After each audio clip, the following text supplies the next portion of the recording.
श्री गुरुचरित्र अध्याय 30 मराठी अनुवाद. ब्राह्मणींचा शोक, साधूंचा उपदेश. श्री गणेशाय नमः. सिद्ध म्हणाले, नामधारक श्री गुरु नृसिंह सरस्वती स्वामी महाराज गाणगापुरात राहत असताना आधिव्याधींनी गांजलेल्या अनेक लोकांचे त्यांनी कल्याण केले. त्यामुळे त्यांची सर्वदूर कीर्ती झाली. उत्तर देशात माहूर गावी गोपीनाथ नावाचे एक श्रीमंत ब्राह्मण राहत असत. ते व त्यांच्या पत्नी दत्त उपासना करत असत. त्यांची मुले जगत नव्हती. पुढे दत्त कृपेने एक पुत्र झाले. त्याचे दत्त असे नामकरण करण्यात आले. गोपीनाथ व त्यांच्या पत्नींनी त्यांना लाडाकोडात वाढवले. यथावकाश त्यांची मुंज केली. 12व्या वर्षी विवाहही केला. सर्व सुखात आनंदात चालले होते. पण नियतीच्या मनात काही वेगळेच होते. 16व्या वर्षी त्यांना क्षयरोग झाला. मातापित्यांनी त्यांच्यावर असंख्य उपचार केले, पण काही उपयोग झाला नाही. त्यांना एकसारखा ताप येऊ लागला. अन्न पाणीही रुचेना. ते अंथरुणाला खिळले. त्यांच्या पत्नींनी त्यांची खूप सेवा केली. पती जेवत नाहीत म्हणून त्याही अन्नदक घेत नसत. शेवटी वैद्यांनी दत्त वाचणार नाहीत असे स्पष्टच सांगितले. ते ऐकून त्यांच्या पत्नी व मातापित्यांना अश्रू अनावर झाले. दत्तांनी त्यांचे सांत्वन केले. म्हणाले, आई बाबा, आपला जेवढा ऋणानुबंध आहे तेवढाच मी जगणार आहे. आता मला निरोप देण्याची वेळ आली आहे. तुमची सेवा करण्याची माझी इच्छा राहूनच गेली. मग ते पत्नींना म्हणाले, तुम्ही माझ्यासाठी सोसलेले सर्व कष्ट व्यर्थ ठरले. मी तुमचा वैरीच होतो जणू. तुम्हाला जराही सुख दिले नाही. आता तुमचे सौभाग्यही राहणार नाही, म्हणून तुम्ही माहेरी जा. तेव्हा त्या म्हणाल्या, नाथ, मी तुमच्याशिवाय जगू शकत नाही. मीही तुमच्याबरोबर सहगमन करीन. मग त्यांनी सासू सासऱ्यांना धीर दिला व पतींना घेऊन गाणगापुरात जाण्याची अनुज्ञा मागितली. तेव्हा साधूच्या कृपेने आपल्या पुत्रांना जीवदान मिळेल या आशेने गोपीनाथ व त्यांच्या पत्नींनी आपल्या सुनबाईंना गाणगापुरात जाण्याची संमती दिली. तेव्हा आपल्या आजारी पतीला डोलीत बसवून त्या महत्प्रयासाने गाणगापुरास आल्या. तिथे एका धर्मशाळेत उतरल्या. त्यांनी गावात चौकशी केली. तेव्हा श्री गुरु स्नानासाठी संगमावर गेल्याचे कळले. तेव्हा पतींना सांगून आपणही संगमावर जावे असा विचार करून त्या धर्मशाळेत आल्या. तो काय, ते केव्हाच गतप्राण झाले होते. त्यांचा निष्प्राण देह पाहून त्या साध्वीच्या डोळ्यासमोर अंधार पसरला. त्या गडबडा लोळून हंबरडा फोडून आक्रोश करू लागल्या. उरात तीक्ष्ण सुरी बोगसून जीव द्यायला उद्युक्त झाल्या. पण लोकांनी त्यांना आवरले. बाया बापड्या त्यांचे सांत्वन करू लागल्या. त्या असहाय्य होऊन रडत होत्या आणि स्वामी, गुरुदेव, मी मोठ्या आशेने इथं आले होते, पण तुम्ही मला निराश केलेत. सौभाग्यासाठी मी मंगळागौर पूजली, पण तीही माझ्यावर रुसली. कुठे गेले माझे पुण्य? नियतीने माझे मंगळसूत्र लुटले. आता मी काय करू?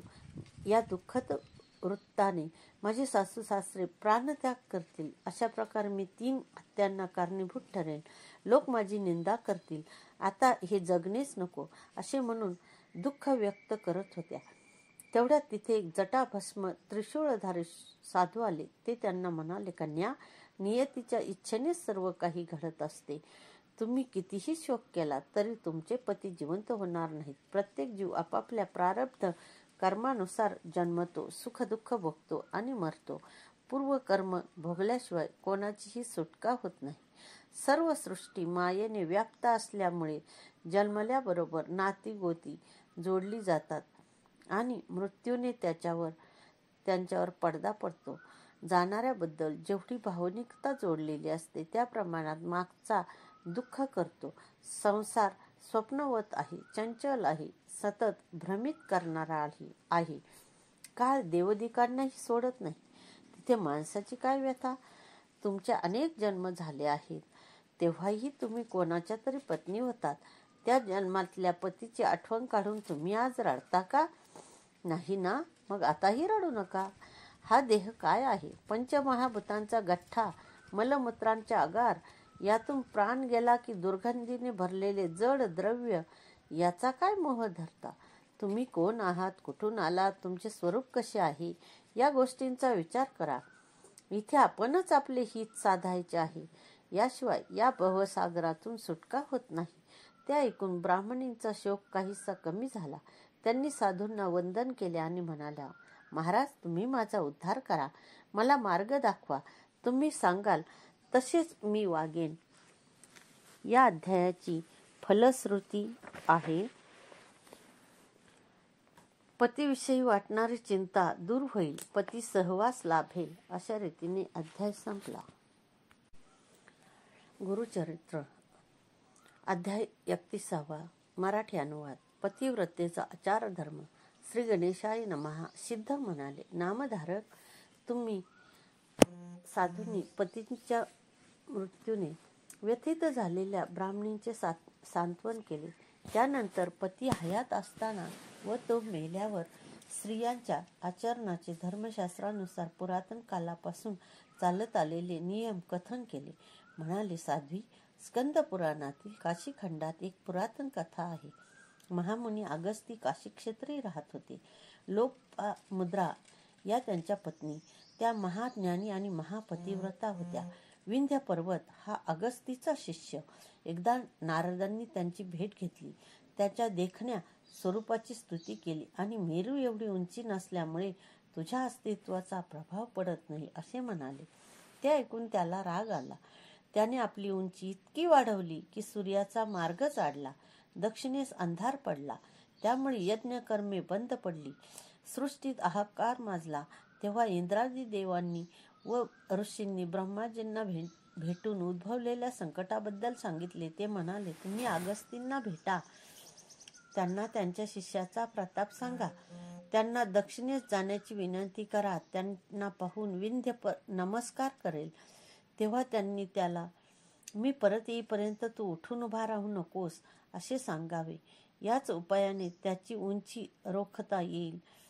ब्रह्मदेवांच्या सूचनेनुसार इंद्रादिक देव, बृहस्पती व सर्व ऋषी अगस्त्यांना भेटायला गेले. त्यांनी अगस्त्यांची व लोपामुद्रांची स्तुती केली. बृहस्पतींनी प्राचीन काळापासून प्रसिद्ध असलेल्या पतिव्रतांमध्ये लोपमुद्रा या आचार धर्मात कशा श्रेष्ठ आहेत हे सांगितले. पुढे ते म्हणाले, देव हो, मी तुम्हाला पतिव्रतेचे आचरण कसे असावे हे सांगतो. पतिव्रतेने पतीलाच परमेश्वर मानून त्याची अखंड सेवा करावी. त्याची अवज्ञा करू नये. त्याला विचारल्याशिवाय दानधर्म करू नये. तो जेवल्याशिवाय आपण जेवू नये. तो निजल्यावर आपण निजावे. त्याला नावाने हाक मारू नये. सकाळी त्याच्या आधी उठावे. सळसमार्जन करावे. स्नानानंतर त्याला नमस्कार करावा. शिवस्वरूप समजून त्याची पूजा करावी. तो घरी असेल तरच शृंगार करावा. तो बाहेरगावी गेलेला असल्यास शृंगार करू नये. तो रागावला तरी आपण रागावू नये. तो बाहेरून येताच त्याला सन्मुख जावे. त्याला काय हवे ते विचारावे. त्याला सांगूनच बाहेर जावे आणि लवकर परत यावे. घर स्वच्छ ठेवावे. पतीला आनंद वाटेल असे वर्तन ठेवावे. व्रते, उपवास आदी गोष्टी त्याला विचारूनच कराव्यात. लग्न समारंभ, यात्रा आणि उत्सव आदी गोष्टींसाठी हट्ट करू नये. दुःस्थित राहू नये. रजस्वलेने मौन ठेवावे. 4 दिवस पतीचे मुख पाहू नये. पती दीर्घायू व्हावा म्हणून सौभाग्य अलंकार घालावेत. अन्य स्त्रियांशी व्यवहारापुरते संबंध ठेवावेत. वाईट आचरणाच्या स्त्रियांशी संबंध ठेवू नये. पतीची व घरच्यांची निंदा करू नये. वेगळे होण्याचा विचार करू नये. उखळ, मुसळ, पाटा, जाते व उंबरठा यावर बसू नये. वडीलधाऱ्यांसमोर बसू नये. त्यांच्याशी वाद घालू नये. पती अभागी, आजारी कसाही असला तरी त्याला दूषणे देऊ नयेत. त्याची जी काही मिळकत असेल त्यातच समाधान मानावे. स्वतःच्या स्वार्थाचा विचार करू नये. त्याच्या दुर्बलतेवर हसू नये. त्याच्याशी मृदू भाषण करावे. व्यभिचार करू नये. परपुरुषाचे चिंतन करू नये. पतिव्रतेसाठी पती हाच देव, तोच गुरु आणि तोच धर्म, तोच तीर्थ आणि तोच सार सर्वस्व. त्याच्या एकनिष्ठ सेवेने हरी हर ब्रह्मा संतुष्ट होतात. अशा पतिव्रतेचे सत्व काय वर्णन करावे. तिच्या पुण्याईने तिच्या माहेरची आणि सासरची मिळून 42 कुळे उद्धरतात. अशी पतिव्रता स्त्री लाभणे हे पुरुषाचे महद्भाग्य. तो खरोखरच दैववान. त्याला 4ही पुरुषार्थ प्राप्त होतात. तिच्या संगतीने त्याला सौख्य, शांती, समाधान लाभते. ज्याला अशी पत्नी लाभत नाही त्याच्या हातून पूर्वकर्मे घडत नाहीत, पुण्यकर्मे घडत नाहीत. त्याचे घर म्हणजे अरण्य. त्याला इहलोकी सुख नाही, परलोकी उत्तम गतीही नाही. असा गृहस्थ कर्महीन होतो. त्याच्याकडून देवकार्य, पितृकार्य आदी कर्तव्य घडत नाहीत. पतिव्रतेच्या दर्शनाने महापापीही पावन होतात. तिच्या पुण्याईने कुळाला बहुमान मिळतो. पतीला सद्गती लाभते. या अध्यायाची फलश्रुती आहे.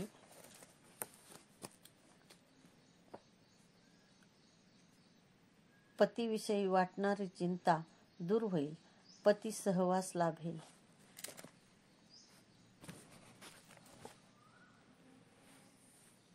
दाम्पत्यामधील मतभेद दूर होतील. संसार सुखाचा होईल. श्री गुरुचरित्र अध्याय 32. मराठी अनुवाद. विधवेचा आचारधर्म मृत विप्रांना जिवंत केले. श्री गणेशाय नमः सिद्ध म्हणाले नामधारक. त्यानंतर बृहस्पतींनी देवांना आणि ऋषींना वैधव्य प्राप्त स्त्रियांनी कसे राहावे हे सांगितले. ते म्हणाले, विधवा स्त्रियांनी आपण संन्यासिनी आहोत या भावनेने जगावे. नित्य स्नान करावे. दिवसातून एकदाच जेवावे. एकाच धान्याचे भोजन करावे. 3 दिवस उपवास करून 4थ्या दिवशी भोजन करावे. प्रतिपदेपासून पौर्णिमेपर्यंत 1 घास 2 घास अशा चढत्या क्रमाने व पौर्णिमेनंतर अमावस्येपर्यंत उतरत्या क्रमाने भोजन करणे. अशा प्रकारची व्रतोपासना करावी. तिने पलंगावर निजणे, मंगल स्नान करणे, देहमर्दन करून घेणे, तांबूल भक्षण करणे, गंध, अत्तर, फुले वापरणे या गोष्टी करू नयेत. भगवत भक्ती करावी. तीर्थयात्रा करावी. व्रताचरण करावे. दानधर्म करावा. दीप आराधना करावी. ब्राह्मणांची, देवालयाची, अतिथींची, यात्रेकरूची, भाविकांची यथाशक्ती सेवा करावी. पतिप्रीत्यर्थ जलकुंभदान, धृतदान, तिलदान अशी दाने करावीत. अशा प्रकारे विधवा स्त्रियांनी शास्त्रसंमत आचरण केले, भगवत भक्ती केली, व्रताचरणे व पुण्यकृत्ये केली तर तिचा पती निजकर्माची फळे भोगत नरकात खितपत पडलेला असला तरी त्याचा उद्धार होतो. तिच्या पुण्याईने तो स्वर्गलोकी जातो. अशा प्रकारे साधूंनी त्या शोकमग्न ब्राह्मणीला पतिव्रता आणि विधवा स्त्रियांचा आचार धर्म सांगितला. ते पुढे म्हणाले, साध्वी, तुम्ही धैर्याने सहगमन करा किंवा वैधव्यातील आचार धर्म पाळून कालक्रमण करा. दोहोंचे पुण्य सारखेच आहे. तेव्हा त्या म्हणाल्या, यतिराज, पतीशिवाय जगणे मला शक्य नाही, म्हणून मी सहगमन करणार आहे. साधूंनी त्यांच्याकडे करुणेने पाहिले आणि म्हणाले, साध्वी, काळाला कोणीही जिंकू शकत नाही, पण गुरुकृपेने विधिलिखित बदलू शकते. एवढे मात्र खरे, सहगमन करण्यापूर्वी तुम्ही श्री गुरूंचे दर्शन घ्या. मग त्यांनी त्यांच्या भाळी भस्म लावले आणि 4 रुद्राक्ष देऊन म्हणाले, यातील 2 रुद्राक्ष पतीच्या गळ्यात बांधा. एक रुद्राक्ष त्यांच्या दोन्ही कानांना बांधा. श्री गुरूंचे चरण तीर्थ घ्या. ते स्वतःवर आणि पतीच्या देहावर शिंपडा. सुवासिनींना सौभाग्य वाणे द्या. ब्राह्मणांना दानधर्म करा. श्री गुरूंची आज्ञा घ्या आणि मगच सहगमन करा. त्यानंतर ते निघून गेले. ब्राह्मणींनी गावातील ब्राह्मणांना बोलावून प्रायश्चित्त आणि प्रेतापिंडादी कर्मे करवून घेतली. स्नान करून सौभाग्य अलंकार धारण केले. ब्राह्मणांनी प्रेत नदीकाठी नेले. ब्राह्मणीच्या सहगमनाचे वृत्त कळताच गावातील स्त्रिया त्यांच्या दर्शनास आल्या. ब्राह्मणींनी त्यांना सौभाग्य वाणे दिली. ब्राह्मणांना दानधर्म केला. लोकांनी चिता रचली. ब्राह्मणींनी लोकांना अभिवादन केले. गावाहून त्यांच्या समवेत आलेल्या लोकांचा निरोप घेतला. साधूंनी दिलेले रुद्राक्ष पतीच्या गळ्यात कानात बांधली. मग त्या श्रीगुरूंच्या दर्शनासाठी संगमाकडे निघाल्या. त्यावेळी त्यांच्याबरोबर अनेक लोक होते. मार्गाने चालताना ब्राह्मणी सातत्याने श्रीगुरूंचा धावा करत होत्या. संगमावर श्रीगुरू अश्वत्थाखाली निवांत बसले होते. ब्राह्मणींनी त्यांना वंदन करताच त्यांनी सहज भावाने आशीर्वाद दिला. अष्टपुत्र सौभाग्यवती भव. ते ऐकून त्या चमकल्या. त्यांच्यासमोर बरोबर आलेले ब्राह्मणही गंभीर झाले. त्यांनी श्रीगुरूंना सर्व वस्तुस्थिती सांगितली. तेव्हा ते म्हणाले, या ब्राह्मणीचे सौभाग्य स्थिर आहे. यांच्या पतींना इथे घेऊन या. ते ऐकून लोकांना आश्चर्य वाटले. ते प्रेत आणण्यासाठी धावले. तोवर श्रीगुरूंची पूजा करणारे ब्राह्मण आले. त्यांनी रुद्रसूक्ताने गुरुचरणावर अभिषेक केला. तेवढ्यात लोकांनी प्रेत आणले. ते श्रीगुरूंच्या सन्मुख ठेवून बंधनमुक्त केले आणि त्यावरील वस्त्र दूर केले. श्रीगुरूंच्या आज्ञेने ब्राह्मणांनी अभिषेकाचे तीर्थ त्या प्रेतावर प्रोक्षण केले. मग श्रीगुरूंनी त्याकडे अमृतमय कृपादृष्टीने पाहिले तर काय आश्चर्य! ते मृत ब्राह्मण झोपेतून जागे व्हावे तसे उठून बसले आणि आपण नम्र आहोत हे पाहून ओशाळले. त्यांनी बाजूचे वस्त्र अंगावर आपण नग्न आहोत हे पाहून ते ओशाळले. त्यांनी बाजूचे वस्त्र अंगावर ओढून घेतले. त्यावेळी समोर बसलेले तेजस्वी यतीश्वर आनंदाने हसून रडणाऱ्या पत्नी आणि लोकांचा जय जयकार केला. ते सर्व पाहून ते संभ्रमात पडले. ब्राह्मणांनी त्यांना सर्व घडलेला प्रकार सांगितला. तो ऐकून तेही थक्क झाले. मग त्या दोघांनी श्रीगुरूंचे चरण धरले. तेव्हा त्यांचा भक्तिभाव पाहून प्रसन्न झालेल्या श्रीगुरूंनी त्यांना सुखात आनंदात राहा, तुम्हाला सुलक्षणी दीर्घायुषी असे 8 पुत्र होतील, त्यांनी आशीर्वाद दिला. त्यावेळी एका ब्राह्मणाने विचारले, स्वामी, विधिलिखित बदलता येत नाही, मग याच्या बाबतीत ते मिथ्या कसे ठरले?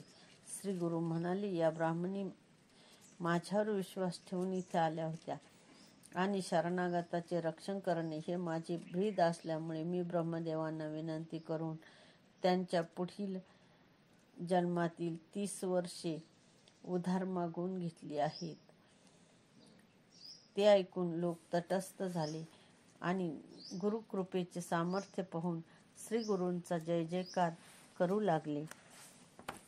या अध्यायाची फलश्रुती आहे, सौभाग्य अखंड राहील, परदेशस्थ पती सुखरूप परत येईल. अशा प्रकारे हा अध्याय संपला. श्री गुरुचरित्र अध्याय 33. मराठी अनुवाद. सधर्मा आणि तारक. श्री गणेशाय नमः. सिद्ध म्हणाले, नामधारक आपल्या पतींना जिवंत केले म्हणून ब्राह्मणीच्या मुखावर श्री गुरु बद्दलची कृतज्ञता स्पष्ट दिसत होती. त्या म्हणाल्या, गुरुदेव, माझ्या पतीचे निधन झाल्यावर एका साधूंनी माझे सांत्वन केले आणि सहगमन करण्यापूर्वी श्री गुरूंचे दर्शन घेऊन मगच प्रेतावर अग्निसंस्कार करावा असे सांगून ते निघून गेले.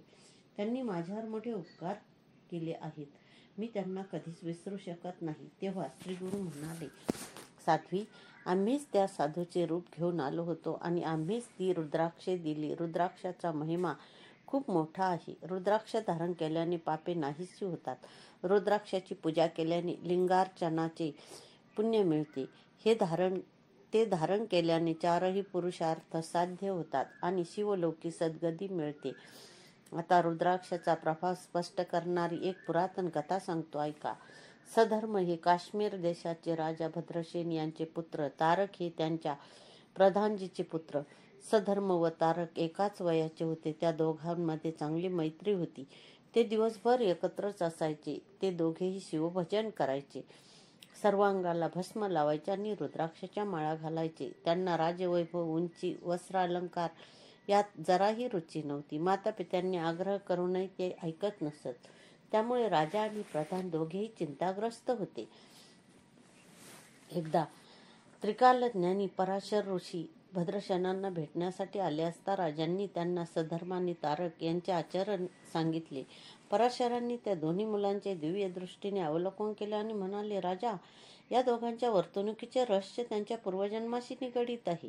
नंदी नगरात महानंदा नावाच्या एका धनाढ्य गणिका राहत असत. त्या शिवभक्त होत्या, अपार दानधर्म करायच्या. त्यांच्या स्वर्ण महालात एक नाट्यमंडप होता. त्या तिथे संख्यांसहित नृत्य करायच्या. त्यांनी मनोरंजनासाठी एक कोंबडा व एक माकड पाळले होते. च्या अंगावर रुद्राक्षाचे अलंकार घातले होते. त्यांनी त्यांनाही नृत्य शिकवले होते. महानंदा गणिका असूनही पतिव्रते समान वागायच्या. जो मनुष्य त्यांच्या घरी यायचा त्याची 3 दिवस पत्नी समान एकनिष्ठेने सेवा करायच्या. त्याला शिवस्वरूप मानायच्या आणि सर्व प्रकारचे सौख्य देऊन त्याला संतुष्ट करायच्या. एकदा भगवान शंकरांनी त्यांची परीक्षा पाहायचे ठरवले व श्रीमंत वैश्याचे रूप घेऊन त्यांच्या महालात गेले. त्यांच्या उजव्या हातात अत्यंत तेजस्वी असे रत्नखचित शिवलिंग होते. ते पाहून त्या अक्षरशः मोहित झाल्या.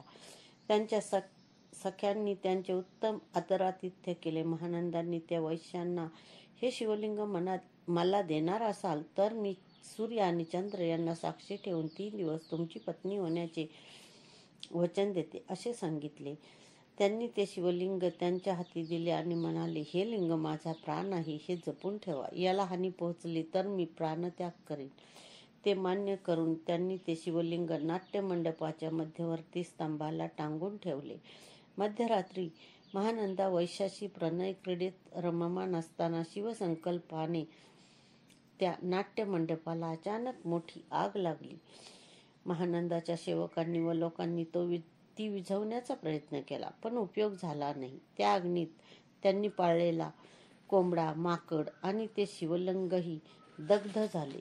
त्यामुळे शोकग्रस्त वैश्यांनी चिता प्रदीप्त करून सर्वांसमक्ष प्राणत्याग केला. शिवलिंग दग्ध झाले आणि पुरुष हत्येचे पातक घडले म्हणून महानंदांना खूपच दुःख झाले होते.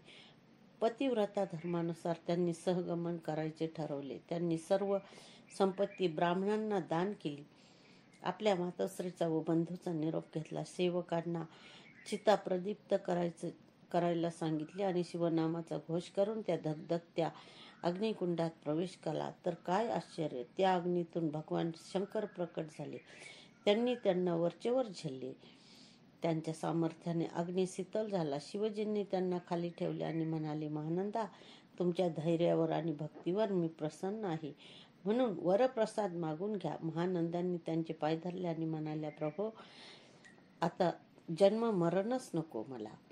माझ्या आप्तांना व सेवकांना तुमच्या चरणी अक्षय स्थान द्या. शिवजींनी त्यांना स्वर्ग मार्गाने शिवलोकी नेले.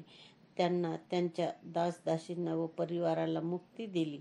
पराशर पुढे म्हणाले, राजा भद्रसेन, त्या गणिकाच्या नाट्यमंडपात दग्ध झालेले माकड व कोंबडा यांनी रुद्राक्ष धारण केल्यामुळे पुण्यवृद्धी होऊन त्यांना अत्युत्तम असा मनुष्य जन्म लाभला आहे. त्यांच्यापैकी एक आहेत सधर्मा आणि दुसरे आहेत तारक. पूर्वजन्मीच्या संस्कारामुळे ते शिवभक्ती करतात, भस्म लावतात, रुद्राक्ष धारण करतात. त्यांचे पुण्य अगाध आहे. ते ऐकून राजा आणि प्रधान दोघेही थक्क झाले. याची फलश्रुती आहे, रुद्राक्ष धारण केल्याचे पुण्य मिळेल. शिवकृपेने मंगल होईल. अध्याय संपला. अध्याय 34. मराठी अनुवाद श्री गुरुचरित्र. रुद्राध्याय महात्म्य. राजपुत्रांना जीवदान. श्री गणेशाय नमः. सिद्ध नामधारकांना म्हणाले, पराशरांनी भद्रसेन राजांना सधर्म आणि तारक यांच्या पूर्वजन्माबद्दल सांगितले. तेव्हा राजा म्हणाले, मुनिवर्य, माझे पुत्र व प्रधान पुत्र यांना राजवैभव आणि भोगाविषयी असलेली अनासक्ती पाहून माझ्या मनात त्यांच्या भविष्याची चिंता उत्पन्न झाली आहे. कृपया माझ्या पुत्राचे भविष्य सांगा. पराशर म्हणाले, राजा, तुम्ही विचारलेत म्हणून सत्य सांगणे मला भाग आहे. तुमच्या पुत्रांना फक्त 12 वर्षे आयुष्य आहे आणि त्यांच्या आयुष्याचे आता फक्त केवळ 7च दिवस उरले आहेत. 8व्या दिवशी त्यांना मृत्यू येईल.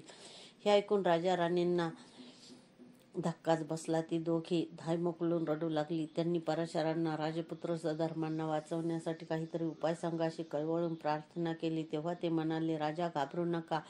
भगवान शंकरांना शरण जा, त्यांची आराधना करा, त्यांच्या रुद्राध्याय रूपी प्रार्थनेचा सतत पाठ करा. रुद्राध्याय अतिशय पवित्र आहे, शिवस्वरूप आहे. रुद्राध्याय म्हणजे वेद उपनिषदाचे सार. त्यांच्या पठणाने मनुष्य निष्पाप होतो, तपश्चर्या फलद्रूप होते, 4ही पुरुषार्थ साध्य होतात. इहपर कल्याण होते, संकटातून मुक्तता होते आणि अपमृत्यू टळतो. हा रुद्राध्याय महादेवांनी प्रथम ब्रह्मदेवांना सांगितला. त्यांनी जगाच्या हितासाठी तो सप्तर्षींना दिला. त्यांच्याकडून गुरु शिष्य परंपरेने तो भूलोकी प्रकट झाला. राजा, तो मनुष्य रुद्राध्याय म्हणून शिवजींना अभिषेक करतो, त्याचे तेज, बल, धृती, आयुष्य, आरोग्य, ज्ञान, पुण्य वृद्धिंगत होते. रुद्राभिषेकाचे जल तीर्थ म्हणून प्राशन करणाऱ्यांना पूर्वजन्मातील पातकी आणि मृत्यूचे भय राहत नाही.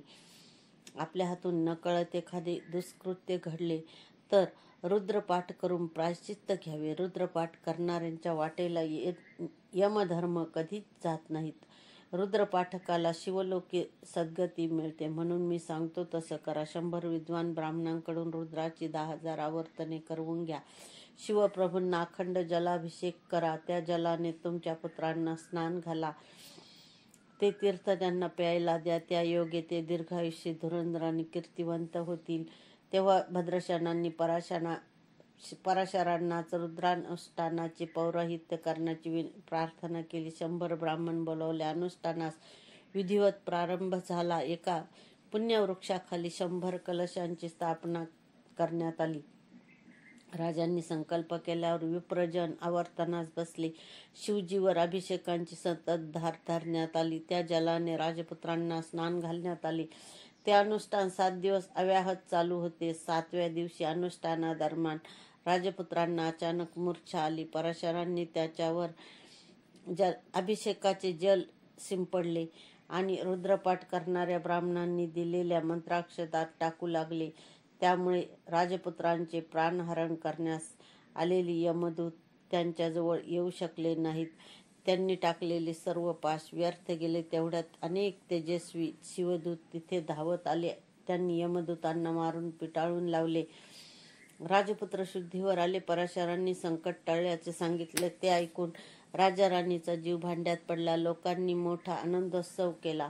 राजांनी राज्यसभेचे आयोजन करून महर्षी पराशरांचा व ब्राह्मणांचा थोर सन्मान केला. तेवढ्यात नारदांचे आगमन झाले. त्यांनी त्यांचेही पूजन व आदरातिथ्य केले. नारद म्हणाले, राजा, मी कैलासावर गेलो असताना यमराज वीरभद्रांना जाब विचारण्यासाठी आले होते. ते तावातावाने म्हणाले, वीरभद्र, माझे दूत भद्रसेन पुत्र सधर्म्याचे प्राण हरण करण्यासाठी गेले असताना तुमच्या दूतांनी त्यांना मारून पळवले. याचा अर्थ काय आहे? ते म्हणाले, भद्रसेनांनी रुद्रविधी केल्यामुळे त्यांच्या पुत्रांना 10,000 वर्षे आयुष्य लाभले आहे. ते तुम्हाला माहीत नाही का? चित्रगुप्तांना विचारल्याशिवाय तुम्ही आपल्या दूतांना पाठवलेच कसे? मग त्यांनी चित्रगुप्तांना प्राचारण केले. ते म्हणाले, माझ्यापाशी राजपुत्राच्या नावापुढे आधी 12 वर्षे व त्यापुढे 10,000 वर्षे आयुष्य अशी नोंद आहे. तेव्हा कुठे यमराजांचे समाधान झाले. वीरभद्रांची क्षमा मागून ते निघून गेले. राजा पराशरांच्या कृपाप्रसादाने व रुद्रा अनुष्ठानाने पुण्यवर्धन होऊन तुमच्या पुत्रांनी मृत्यूला जिंकले आहे. आता काळजी नाही. त्यांचा भविष्यकाल उज्ज्वल आहे. ते ऐकून राजाचे अंतःकरण भरून आले. त्यांनी महर्षी पराशर आणि ब्रह्मर्षी नारदांना कृतज्ञतेने नमस्कार केला. सिद्ध म्हणाले, नामधारक श्री गुरु नृसिंह सरस्वतींनी दत्तविप्रांना व त्यांच्या पत्नींना रुद्राक्ष व रुद्राध्याय यांचे महात्म्य सांगितले. ते पुढे म्हणाले, विप्रवर्य, तुमचे पुन्हा जिवंत होणे हा रुद्राक्षाचा आणि रुद्राभिषेक तीर्थाचा प्रभाव आहे. या अध्यायाची फलश्रुती आहे. रुद्रपाठाचे पुण्य मिळेल, संतती दीर्घायुष्य होईल. अध्याय संपला. श्री गुरुचरित्र अध्याय 35. मराठी अनुवाद. कच देवयानी आख्यान. श्रीमंतनीची कथा. श्री गणेशाय म्हणतात. सिद्ध म्हणाले, नामधारक, त्यानंतर दत्तविप्रांच्या पत्नींनी श्री गुरु नृसिंह सरस्वतींना आम्हाला मंत्रोपदेश देऊन कृतकृत्य करा अशी प्रार्थना केली. तेव्हा ते म्हणाले, साध्वी, स्त्रियांसाठी पतीची सेवा हेच कर्तव्य, हीच भक्ती आणि हाच जीवनमंत्र. त्यांना मंत्रोपदेश केल्याने विघ्न उभे राहते. त्या संदर्भातील एक कथा सांगतो. दैत्यगुरु शुक्राचार्यांना संजीवनी मंत्र अवगत असल्याने देवदैत्यांच्या युद्धात दैत्यांवर विजय मिळवणे देवांना अशक्य झाले होते. त्यामुळे दैत्य फारच उन्मत्त झाले होते. म्हणून नंदींनी ध्यानमग्न शुक्राचार्यांना कैलासावर नेले. शिवजींनी त्यांना क्षणार्धात गिळून टाकले.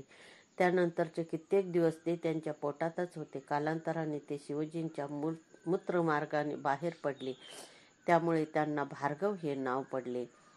मुक्त होताच ते संजीवनी मंत्राने दैत्यांना पुन्हा जिवंत करू लागले. त्यानंतर देवेंद्रांनी बृहस्पतीचे पुत्र कच्छ यांना ब्राह्मण कुमाराच्या रूपात संजीवनी मंत्र प्राप्त करण्यासाठी शुक्राचार्याकडे पाठवले. त्यांनी दैत्यगुरूंना विद्याभ्यास शिकवण्याची विनंती केली. तेव्हा त्यांचे सौंदर्य पाहून शुक्राचार्यांच्या कन्या देवयानी त्यांच्यावर आसक्त झाल्या. त्यांच्या आग्रहाने शुक्राचार्यांनी कचांना शिष्य म्हणून स्वीकारले. काही दिवसांनी दैत्यांना त्यांचे कपट कळले. त्यांनी त्यांना 2दा ठार मारले. पण देवयानीच्या हट्टापायी शुक्राचार्यांनी त्यांना जिवंत केले. त्यानंतर कचाचा कायमचा बंदोबस्त करण्यासाठी दैत्यांनी त्यांना ठार मारून जाळले आणि त्यांची राख मध्यातून शुक्राचार्यांनाच पाजली. तेव्हा देवयानींनी कचांना जिवंत करा, अन्यथा मी प्राणत्याग करीन असे निर्वाणीचे सांगितले. तेव्हा त्यांना जिवंत केले. तर त्यांचा मृत्यू निश्चित आहे, तर माझा मृत्यू निश्चित आहे असं त्यांनी सांगितलं.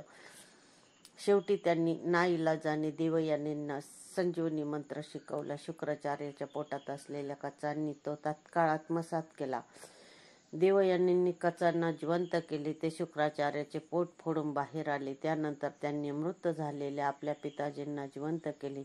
मग दैत्याचा त्रास नको म्हणून कच जाण्यास निघाले. देवयानींनी त्यांच्याशी विवाह करण्याची इच्छा व्यक्त केली, पण त्यांनी त्यांना नाकारले. त्यामुळे संतापलेल्या देवयानींनी त्यांना हा मंत्र तुम्हाला उपयोगी पडणार नाही असा शाप दिला. तेव्हा ते म्हणाले, हा मंत्र मला उपयोगी नसला तरी देवांना उपयोगी ठरेल. तुमचा क्षत्रियाशी विवाह होईल. हा मंत्र तुम्हाला अर्थात एका स्त्रीला शिकवल्यामुळे तुमच्या पिताजींना त्याचा उपयोग होणार नाही. ते देवलोकी निघून गेले. त्यानंतर शुक्राचार्यांचा मंत्र दैत्यांना कधीच उपयोगी पडला नाही. दत्तविप्रांच्या पत्नी म्हणाल्या, गुरुदेव, आता एकच कृपा करा. माझे सौभाग्य सुरक्षित राहील आणि आमचे कल्याण होईल असे एखादे प्रभावी व्रताचरण सांगा. श्री गुरु म्हणाले, तुम्ही सोमवारचे शिवव्रत करा. या व्रतात दिवसभर उपवास करावा आणि प्रदोषसमयी शिवजींची पंचोपचारांनी किंवा षोडोपचारांनी पूजा करून सायंकाळी भोजन करावे. स्कंद पुराणात या व्रताचे महात्म्य सांगणारी एक कथा आहे, ती सांगतो. आर्यावर्ताचे राजा चित्रवर्मा यांच्या कन्या सीमंतिनी यांना 14व्या वर्षी वैधव्य योग होता. त्यांनी याज्ञवल्क्यांच्या पत्नी मैत्रेयी यांच्या उपदेशानुसार आपले कल्याण होण्यासाठी लहान वयातच सोमवारचे शिवव्रत आचरण्यास प्रारंभ केला. त्या 14 वर्षाच्या असताना चित्रवर्म्यांनी दैवावर हवाला ठेवून इंद्रसेन राजाचे पुत्र चित्रांगद यांच्याशी त्यांचा विवाह लावून दिला. त्यानंतर त्यांनी नवपरिणीत दाम्पत्याला काही दिवस आपल्यापाशीच ठेवून घेतले. एके दिवशी राजपुत्र चित्रांगद जलक्रीडेसाठी यमुनेवर गेले असता पाण्यात बुडून अदृश्य झाले. त्यांचा ठांगपत्ता लागला नाही. त्यामुळे दोन्ही राजघराण्यावर दुःखाची कुऱ्हाड कोसळली. सीमंतिनींनी अपार शोक केला. मग त्या माहेरी राहिल्या आणि सोमवारचे शिवव्रत पूर्वीप्रमाणे दृढ श्रद्धेने आचरू लागल्या. पुत्रनिधनामुळे इंद्रसेनाचे राजकारभारात लक्ष नाही हे पाहून त्यांच्या गोत्रजांनी त्यांना व त्यांच्या पत्नींना कैद करून सर्व राज्य बळकावले. इकडे यमुनेत बुडालेल्या चित्रांगदाला नागकन्यांनी तक्षकाकडे नेले. ते शिवभक्त आहेत हे कळताच तक्षकांनी त्यांचा सन्मान केला आणि 3 वर्षे आपल्याकडेच ठेवून घेतले. मग दिव्य भेटवस्तू आणि अमोघ शस्त्रास्त्रे देऊन त्यांचा निरोप घेतला. त्या समयी आपल्या एका पुत्रांना त्यांच्या समवेत पाठवले. अश्वारूढ चित्रांगद पाण्यातून उसळी घेऊन बाहेर आले. त्या दिवशी सोमवार असल्यामुळे सीमंतिनी स्नानासाठी नदीवर आल्या होत्या. त्या विधवेच्या वेशात असूनही चित्रांगदांनी त्यांना ओळखले, पण त्यांच्या तेजस्वी स्वरूपामुळे सीमांतिनींनी त्यांना ओळखले नाही. चित्रांगदांनी त्यांची चौकशी केली. त्यांच्या सख्यांकडून आपल्या राज्यातील वर्तमान ऐकून ते मनोमन चिडले होते. 3 दिवसांनी मी तुम्हा पतिपत्नींची भेट घडवतो असे सांगून ते निघून गेले. तक्षकाच्या पुत्रांनी राजसभेत जाऊन स्वतःचा परिचय दिला आणि चित्रांगदांना शरण जा, त्यांचे राज्य त्यांना परत करा, अन्यथा व्यर्थ प्राणास मुकाल असे स्पष्ट बजावले. त्यामुळे भयभीत झालेल्या चित्रांगदाच्या गोत्रजांनी इंद्रसेनांना व त्यांच्या राणींना बंधनमुक्त करून पुन्हा राज्य सिंहासनावर बसवले. तक्षक पुत्रांनी त्यांना सर्व वृत्तांत सांगितला आणि चित्रांगदाच्या भेटीस नेले. त्यावेळी आपल्या पुत्रांना सुखरूप पाहून त्यांना परमानंद झाला. मग चित्रांगद आर्यावर्तास आले. त्यांना जिवंत पाहून चित्रवर्मा आणि सीमांतिनीचा आनंद गगनात मावेना. राजांनी चित्रांगद व सीमांतिनी यांचा पुन्हा विवाह लावला. तक्षकपुत्र स्वगृही परतले. मग त्या दोघांनी पुष्कळ वर्षे राज्य केले. या अध्यायाची फलश्रुती आहे, कठीण कार्यात यश मिळेल, पतीवरील गंडांतर टळेल. अध्याय समाप्त.